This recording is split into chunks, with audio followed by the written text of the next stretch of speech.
That was amazing. The Road Not Taken by Robert Frost. Two roads diverged in a yellow wood, and sorry I could not travel both and be one traveler. Long I stood and looked down one as far as I could to where it bent in the undergrowth. Then took the other, as just as fair and having perhaps the better claim, because it was grassy and wanted wear. Though as for that, the passing there had warned them really about the same. And both that morning equally lay, in leaves no step had trodden black. Oh, I kept the first for another day, yet knowing how way leads on to way, I doubted if I should ever come back. I shall be telling this with a sigh, somewhere ages and ages hence.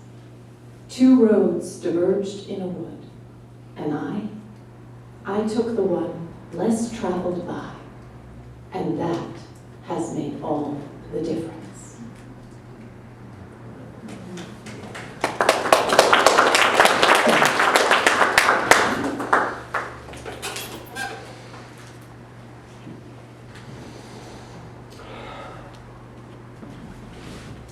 We have a sign on our front window that says, many paths, one God. It's almost obscured, you can't see it. Many paths, one God. And so I asked Dan to read that poem today, because many paths, many roads diverge in the wood, and we stand at the precipice every moment. Which road do I take? Which path do I follow? Do I follow the path that is well worn? The path that actually may be paved, might be a super highway that everyone else on the planet tells you this is the way to go. Look, here's the big green sign. It's illuminated at night. This exit for this exit for that. This exit to get to where you think you want to go. That well-worn, well-paved, well-manicured, with a lush green neutral ground, has led many a soul to their own hell. Two roads diverge in the wood every moment of your life. And which path do you take?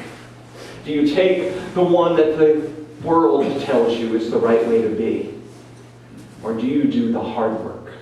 Do you practice these principles as Reverend Deanne so eloquently spoke to us about this morning?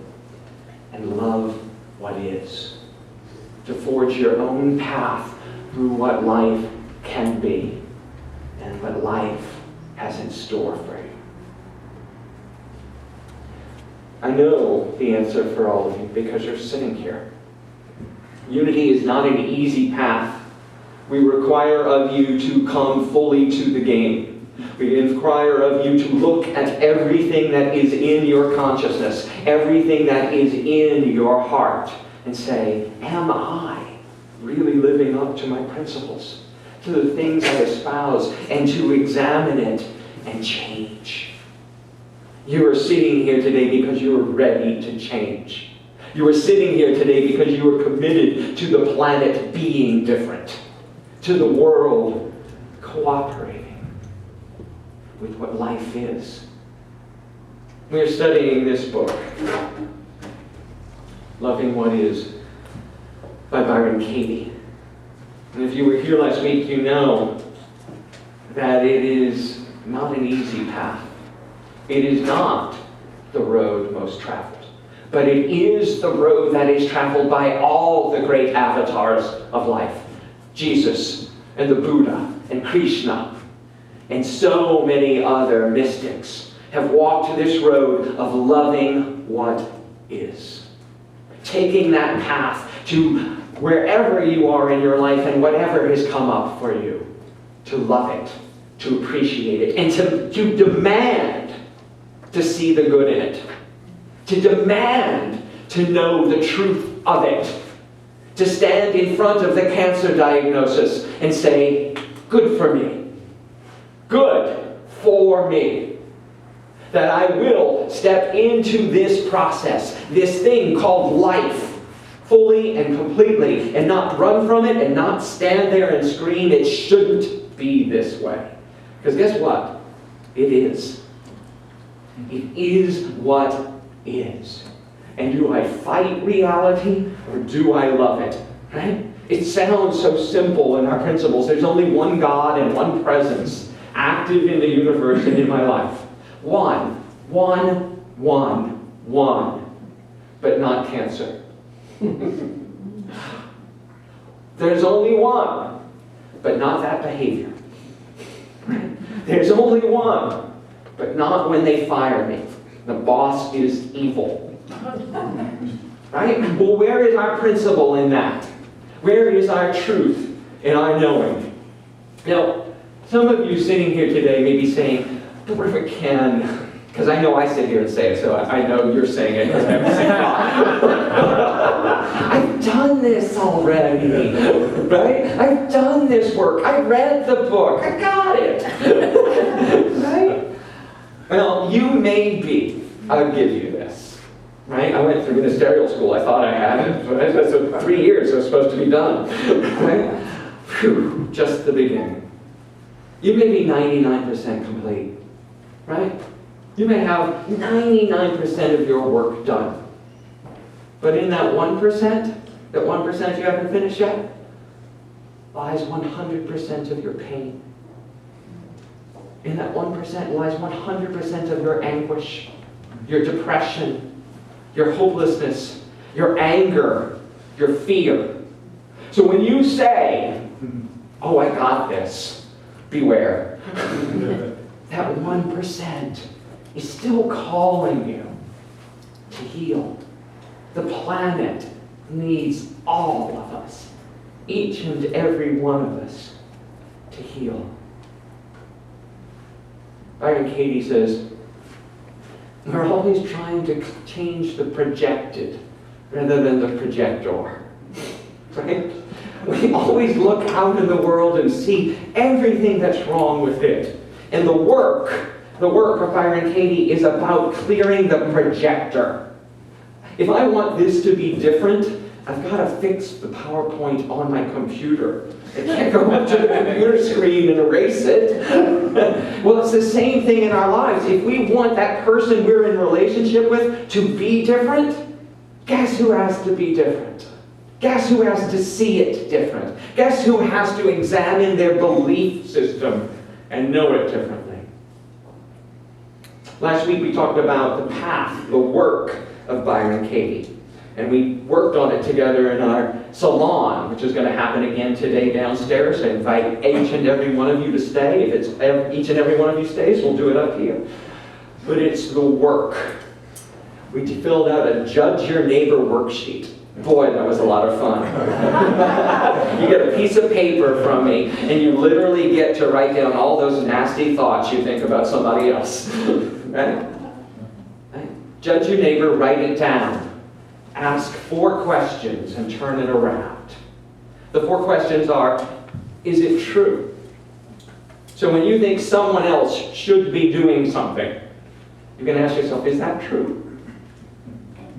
Second question is it absolutely true? So you may think it's true, and it may be, but can you know in the absolute that that is what you think is what is best? The third question is, when you hold that belief, that thought that someone else should do something, you ask yourself, what do I feel like? What does my body feel like? And how do I behave when I hold that thought? How do I feel when I hold the thought that someone else should do something? And then the fourth question is, what would I be like without the thought? What would I be like without the thought? It's remarkable. When you apply that to everything you think. My husband and I, JD and I, have been practicing it in so many areas of our life. We brought it to our therapist, who was so freaked out by it. It's like, threatens the very nature of our relationship sometimes, right? If we ask ourselves those 4 questions all the time, we don't need to go to someone else to figure out what's going in our head. We're doing the work before we get there. The belief you are holding that something should not be the way it is what is blocking your good. Can you hear that? The belief you are holding that something is wrong is blocking your good, because you're not living in our first principle. You're living in our third principle, because your thoughts are creating your reality. Life sucks. This is bad. That's wrong. The third principle is working you, and your belief system is literally creating your own hell on earth. You don't have to wait to die. Welcome to it. Right? You can step up into this moment and say, SW, SW, SW. Some will, some won't. So what? Right? Oh. Some people will cooperate. Some won't. So what? Am I going to give my peace to them? Am I going to give my joy to someone else's behavior? Or am I going to choose in this moment to love what is? To love L-I-F-E, life. Because guess what, folks? This is it. It isn't a rehearsal. It isn't a dry run. You may get a do-over, but how many of us want it, really? If not now, if not today, if not this moment, when? How many of you have been sitting in a Unity church or a New Thought church for 20-something years?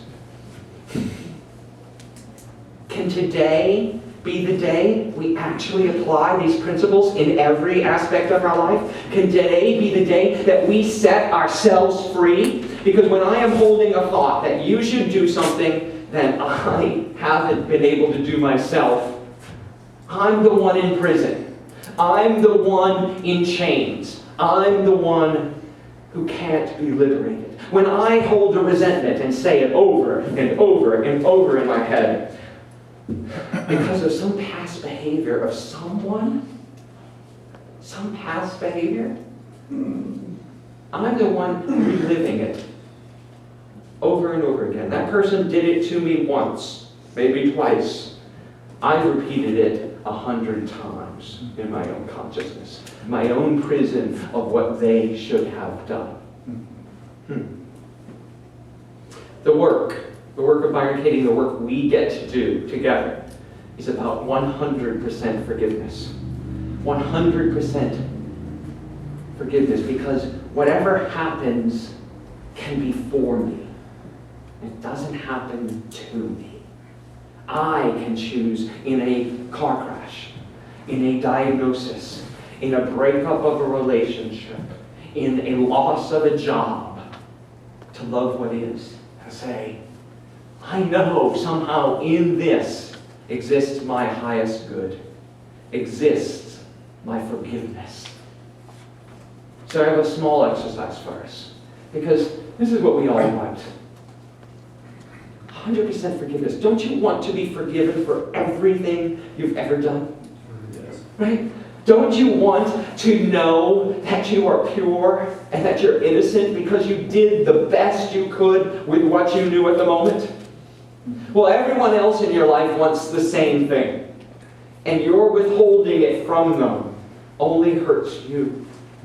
Imagine a world, imagine with me right now, a world where we all forgave each other completely.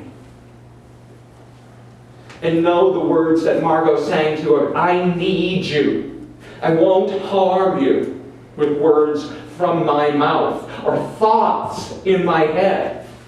What if we sang that to ourselves? I love you. I need you. And I won't harm you anymore with the thoughts in my head and the thoughts in my heart. I need me to survive. I need all of me. Whole and complete. So I know you all have a bulletin. I invite you to take out the bulletin. Right? And on the back, there's a notes section.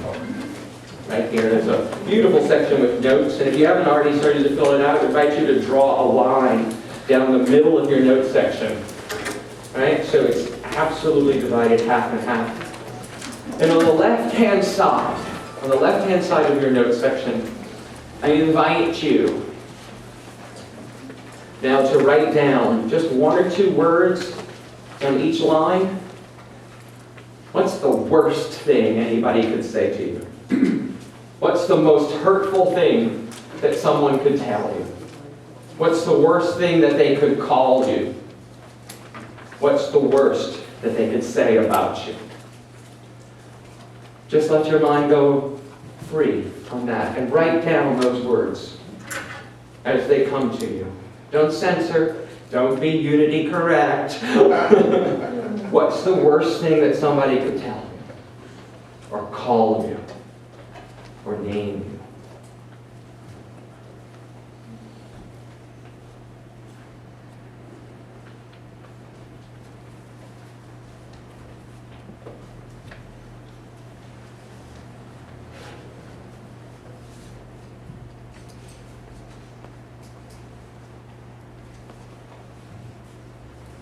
When you have 1 or 2 or 10, if you have 10, you can share some with your neighbors. Spread the wealth. Right? Everybody take a look at your list. Look at those words. What's the worst thing you can be called? And on the right-hand side of the paper, I'd like you now to write down where you are that. Where you are that. Where you are that thing. That name that they called you. That word that they said you are. Find one place in your life where they're correct. Find one example, either present or past, where you do behave that way. Where that is the truth of you. Whereas that is exactly who you are. It can be minuscule. It can be just this tiny, tiny little thing you do. So if someone called you a liar, if that's the worst thing they could call you, where's the one place in your life you lie? Is it about your weight? Right? Is it about your height? Is it about the size of your bank account? Be brave. Find that spot where they're right.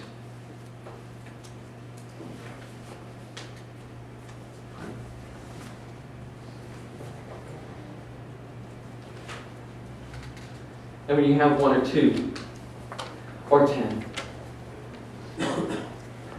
know that you could not have even filled in the left side. You could not have begun to fill in anything on the left side if you didn't already believe it yourself. It couldn't have come to you as something hurtful that someone could say to you if it already wasn't in your consciousness. That you already say it to yourself. Consciously or subconsciously, you're already there. So when someone on the outside says it to you, you react because you're so busy fighting it. I'm not that, they're lying, and you make them wrong. When if someone came up to you and said those worst things on the left side of your paper, and you could look at them and go, you're right. You're absolutely correct. That is part of who I am. Then you are loving what is. You are in the one power, in the one presence. Because if you are divinely made, Marty, if you are divinely made, then that little part of you you think no one could call you out on is part of the divinity of you. Part of the whole complete shadow and light of you. Joni Mitchell has a song and it goes, every picture has a shadow. And it has a source of light, blindness, and sight. The perils of benefactors and the blessings of parasites. Blindness and sight. When we can love the whole, the light and the dark, the good and the bad, so-called, the completeness of it. When we can stand before anyone, and no matter what they say at us, we can go, yes, and stand defenseless. Because you know what? You're correct. And I love you. You can't harm me with words from your mouth. Because I'm here, and I'm whole, and I'm complete. When you are loving what is, and your freedom is the key there. Because then no one can take anything from you. You know who you are. This simple exercise you can repeat day after day after day, and look at, oh, where do I do that? When someone says something to you, you can go, you're right. You can get back to what we're here to do. And that's to love each other, not blame each other, not shame each other or curse each other, but to love each other, to be the love on the planet. Your freedom is what I wish for each and every one of you. Your complete and total freedom, not dependent on anything on the outside. Your freedom comes from you. If I could give it to you, I would. In a second. You'd come up to me and say, Reverend Ken, I'd like to be free. And I'd go, okay. But it's up to you. It is not up to me. It is not a gift that we can bestow on a table. It's not a gift we can bestow with a talk. It's not a gift we can bestow with a song or with waving a magic wand. It is a gift you give yourself when you're willing to look at every part of you and love it. It's a gift you give yourself when you're looking at everything in your life and everything in the world and loving it. Loving what is your key to freedom. That little part of you that is a liar, I love. That little part of you that is selfish. Oh, good for you. Good for you. You're taking care of yourself. That little part of you that's arrogant. Good, you need some more self-esteem. That little part of you that is petty. Oh, you've been harmed. Oh, good for you. Love it. And let it go. Radical forgiveness, because it's what we all want.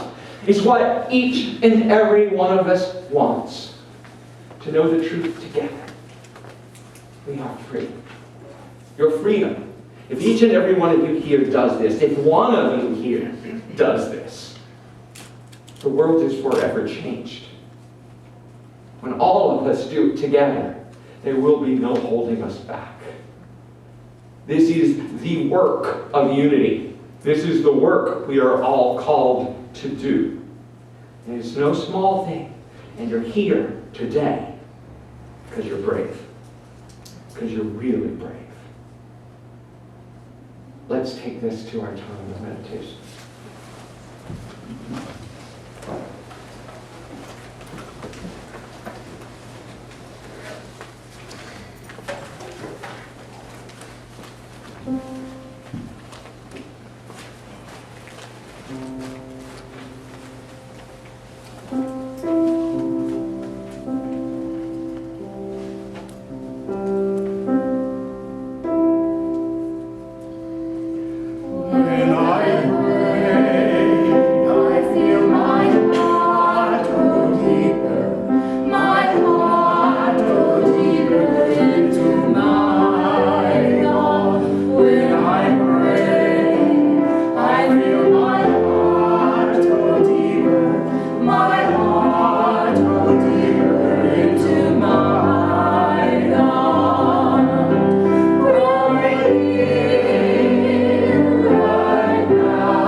right here and right now.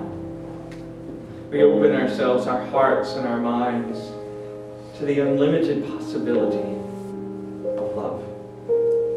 There is no mountain that enough love cannot scale. No gulf that enough love cannot bridge. No trouble that enough love cannot transverse.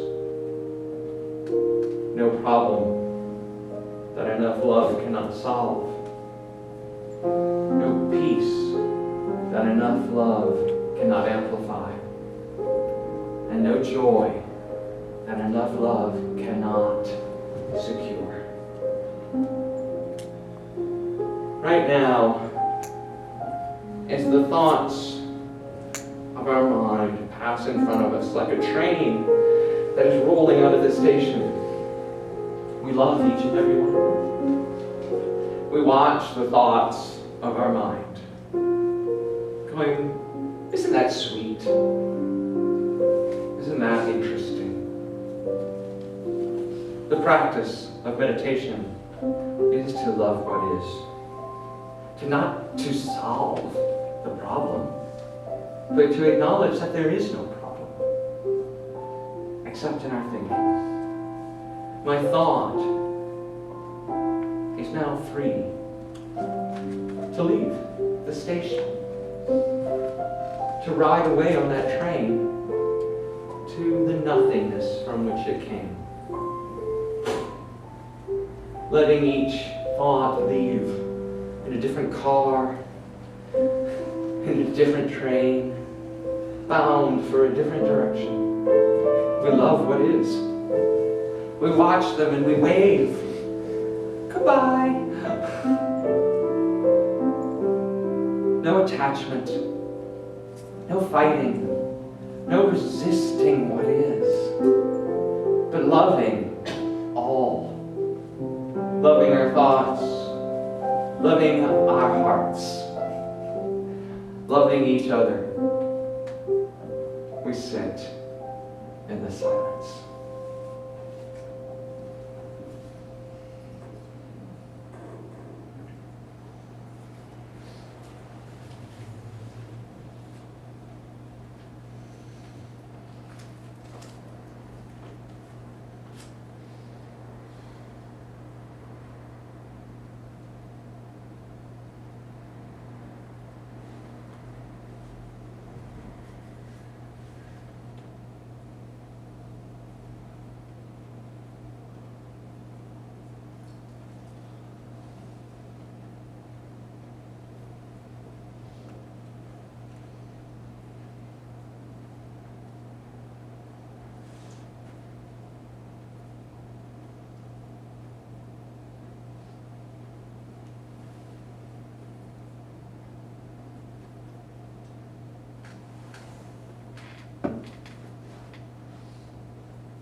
In this consciousness, in this understanding, we look forward to these thoughts. I look forward to my negative thoughts because they're an opportunity for me to heal. I look forward to my thoughts of should or shouldn't because they're my key to my freedom. I am anxious and look forward to the next time I get angry because it'll show me where I am blocked. And in that knowing, we are set free.